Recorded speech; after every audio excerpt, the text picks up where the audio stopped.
So if you have to park your car under a tree, then you already know how frustrating it is to deal with the leaves, twigs, sap, and other buildup that the tree decides to donate to your vehicle. So in this video, I'm gonna share with you my tips and tricks that I developed after having to park under a tree for well over a year.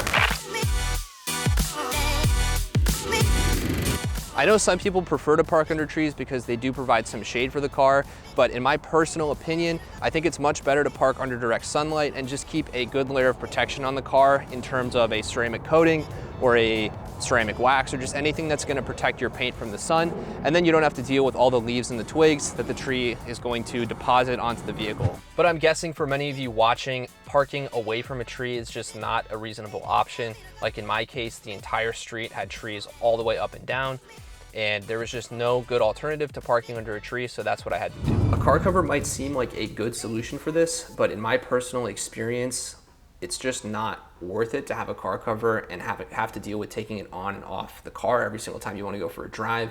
And then also, if the car's not perfectly clean, then there's a pretty good chance you're going to scratch the paint as you're taking the car cover on and off the car. In my experience, the best thing you can do is use either a cordless shop vac or a cordless leaf blower. Now, of course, these tools don't have to be cordless. You can get the exact same job done with corded varieties of both. But if you're leaving your car under a tree, I'm gonna guess that you probably don't have power easily accessible next to the car. And if you're gonna do this every day or every couple of days, then it's nice to just have the ability to use a cordless tool. And if you're already invested in a power tool company's line of tools, like in my case, I was pretty invested in the M12 lineup from Milwaukee with the cordless ratchet and a couple of drills and things. It just made sense for me to pick up the M12 shop vac.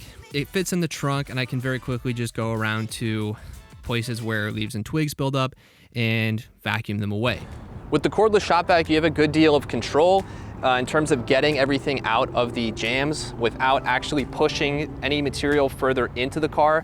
A leaf blower will do a really good job of getting everything kind of off of the car, but if you aren't careful, I feel like you can push leaves and twigs deeper into the paint, or deeper into the car rather, than a vacuum would kind of suck them out.